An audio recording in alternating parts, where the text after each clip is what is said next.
Hey folks, Malforian here, and welcome back to the channel. Today, as you can see, we're going to be talking about Dynasty Legacies in Crusader Kings 3, and why I think it makes no sense as a game mechanic, and how I think you could improve it going forward. So, as always, leave your comments down below as you watch along, hit that like button, it helps other people find the channel in the future. But we're just going to get straight into it. So why do I think the Dynasty Legacy system is bad? It's because it is not a legacy of your dynasty.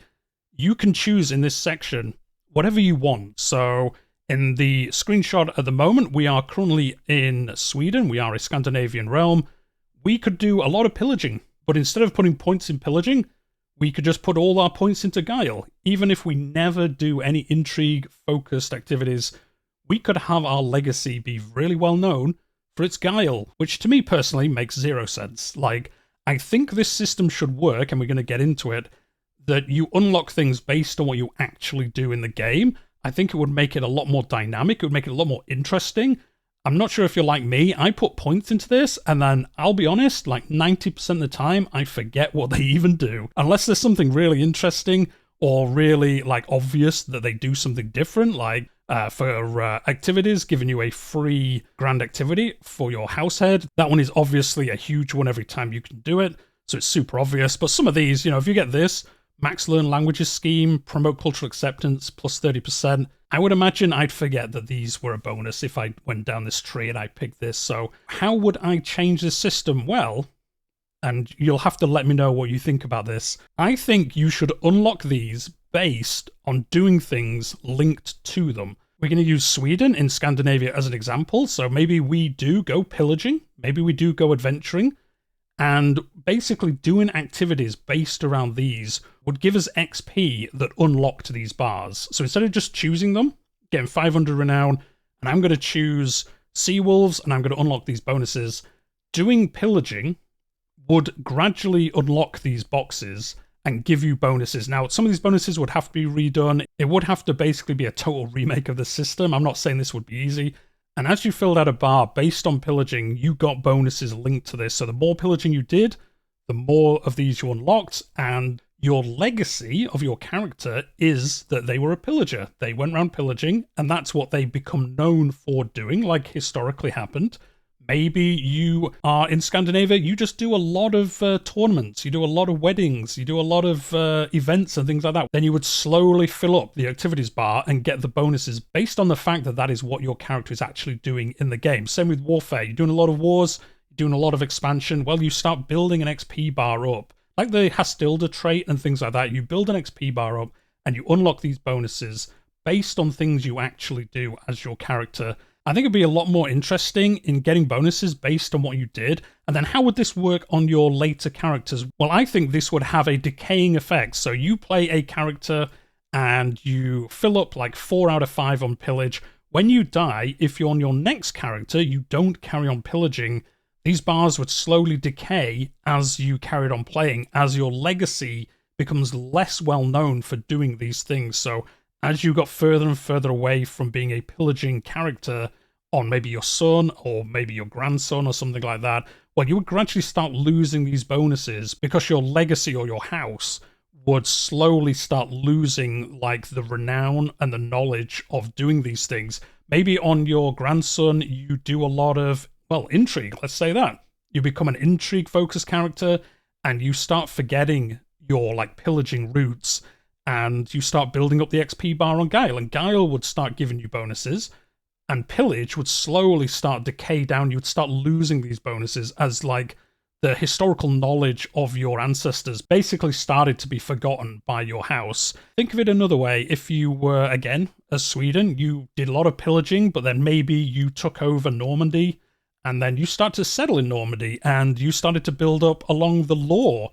tree by doing whatever, increasing control, getting titles, building things, having powerful vassals that like you. I'm not 100% sure how law would work, but you've settled down, you're starting to build like a lawful realm. It doesn't make sense that you would just always have 5 unlocks on pillage. Maybe it's 300 years later in the game and you still have all this pillage bonus, but you haven't done pillaging, you haven't been raiding for like 300 years. It would make more sense that you had law and started building this up instead. And I think it would be a little bit more dynamic. As I said, it'd be more interesting as to thinking like, oh, do I want to carry on being a warfare-themed legacy? Well, I will try focus my characters on warfare constantly because I don't want to lose these bonuses. I want to carry on doing warfare. And this would also help. I know not everyone likes to roleplay. I think this does fit more into role-playing kind of players.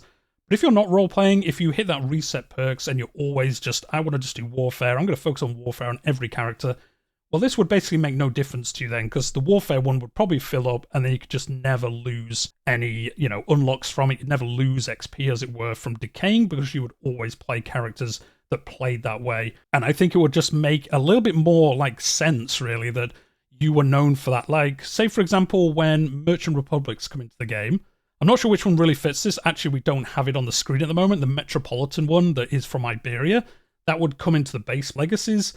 And if you played as a Merchant Republic, you would gradually build up that Metropolitan Legacy unlock by building cities, upgrading your cities, things like that. You would earn XP in that Legacy, and then that would give you the bonuses that the Metropolitan Legacy currently gives you. And I think it just makes more sense. You would look at a character and think, okay, they're from a long line of pillagers, and you can see that by the fact they're well known in the world. Their legacy of their characters is that they're pillagers. And I think that just makes it a lot more interesting. Another thing you could do with this as well is have special trees. So you could have one for crusading. This is Crusader Kings, and there's no legacy that is actually about crusading.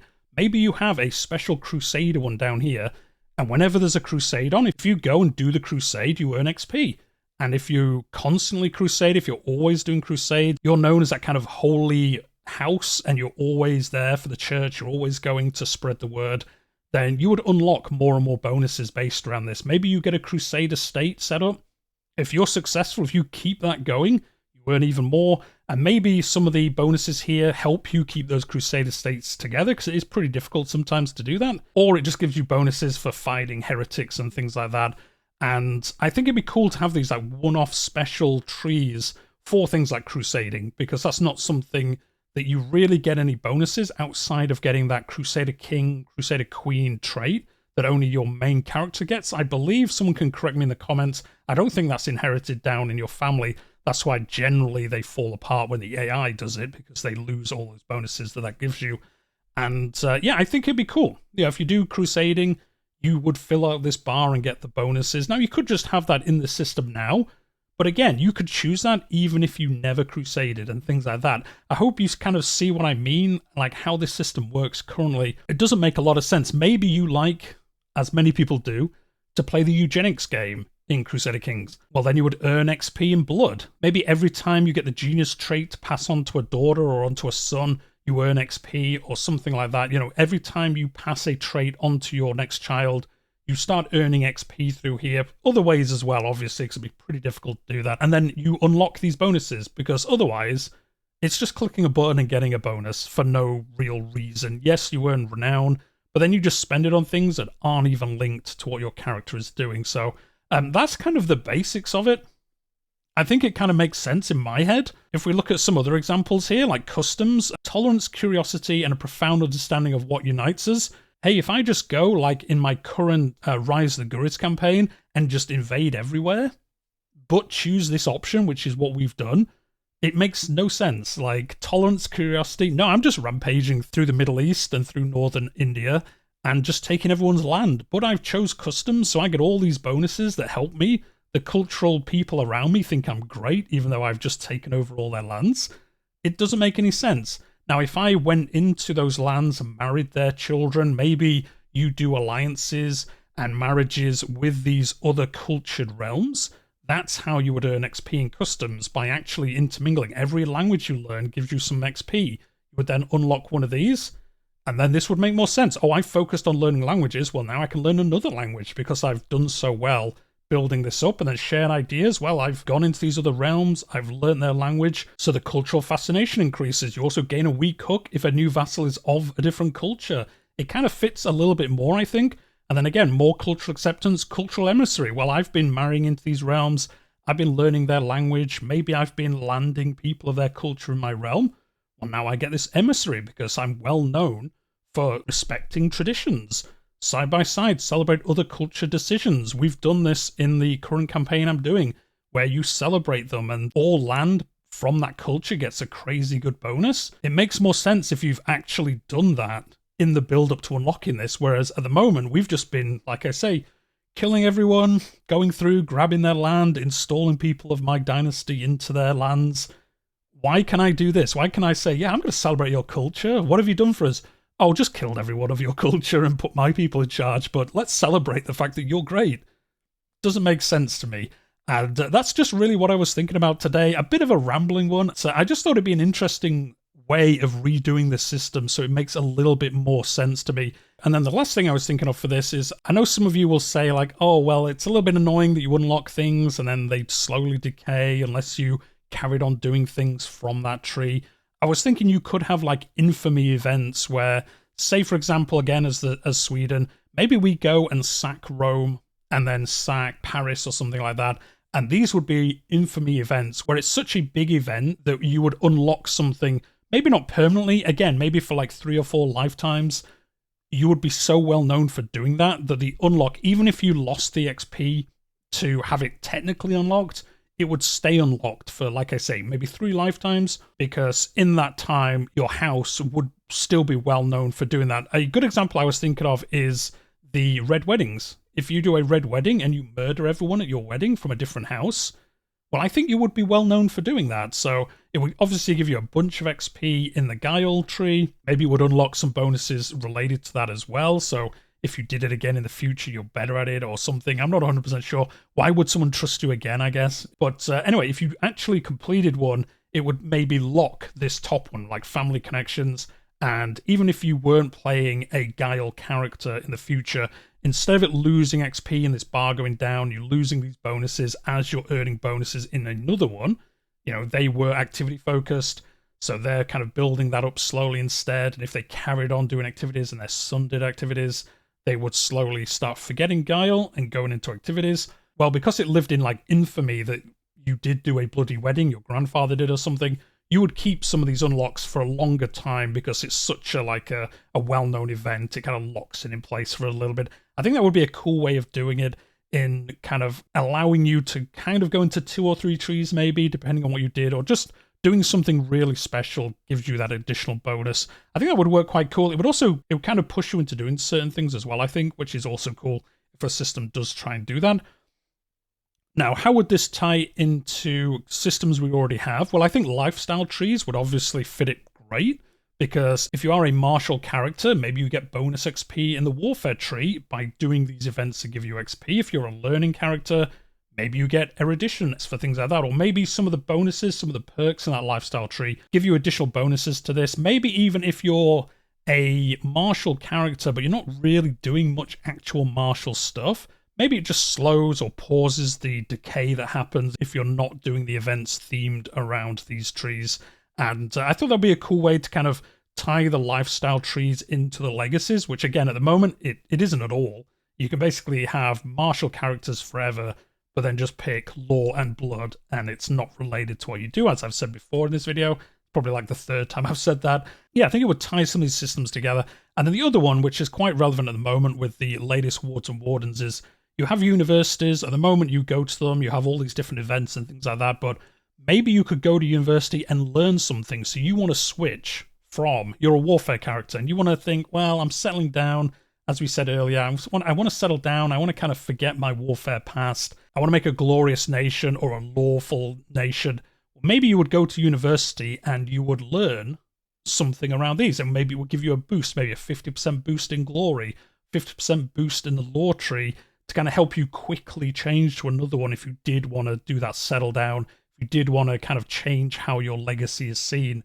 There is a way to kind of like boost it, and it would fit into that university system, which at the moment is cool. It is cool going to university, but it is basically like really just having a big feast and with some different events, isn't it? To be honest, you get a cool item sometimes. You do get some lifestyle perks and things like that, but this would give another bonus to it, kind of changing how your legacy is seen.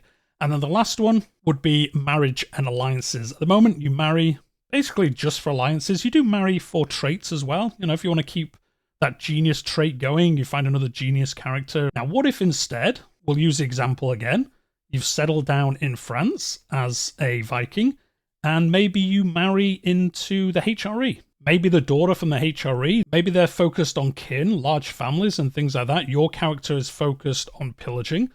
Well, bring them together.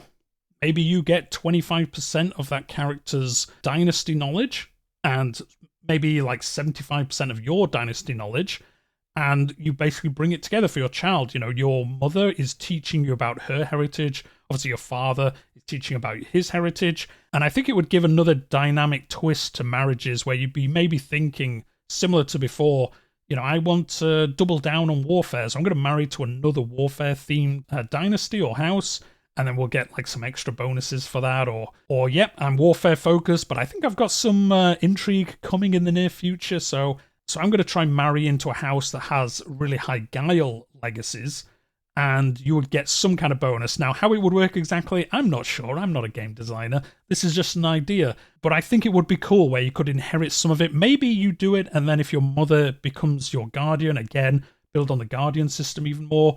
If you had your son being taught by his mother and she was a guile-focused house, then he would learn some of these things from her, some of these unlocks maybe, and it would give a way of kind of specializing again, kind of what your heir is doing, what kind of bonuses he has, and also kind of changing, as we said before, about like, oh, I want to change from one of them, from customs. I've been very tolerant, but do you know what? I actually just want to go and kill everyone. I want to be warfare-focused and do some crazy expansion. Well, I'm going to marry into a very warfare-themed house, get some of their bonuses, focus on this as well, build up some XP in this, and then go crazy with my armies. And then later on, I'm going to settle down. I'm going to go kin. I'm just going to spread far and wide and just have a large family and then kind of lead my dynasty at the end of the game just into serenity and just chill in. I'm tired of all that fun stuff. I'm just going to chill at the end of the game and have a large house and lots of bonuses and kind of play it out that way. So anyway, guys, that is it. That's me rambling about the legacy system. Let me know what you think in the comments down below. I know it was a bit all over the place, but let me know what you think. Would you like it being this dynamic? I think it would be cool because it would change how you play things, and you couldn't just, as I said before, you couldn't just choose bonuses that aren't linked to what your house actually does in the game. And that would change how the game played out a little bit. Even if you were playing in the same area, you could focus on different things depending on how you played as your characters. It does lean very much more into the role-playing side of players rather than people who just want to map paint. Maybe you could just have a game mode that allowed it to work the current way and you just did whatever you wanted with the trees. Maybe the XP just turned into general XP and then you could just use that to unlock any of these that you wanted. Whereas if you played like the default rules, the XP would be themed around the different legacies. But anyway, let me know what you think in the comments down below. Hit like if you've enjoyed today's video. We cover a lot of Crusader Kings on this channel, but I also play other historical strategy games as well. So yeah, hit subscribe if you're new here and you've listened to all of this. But on that note, we'll leave it there for today. I'll see you in the next one.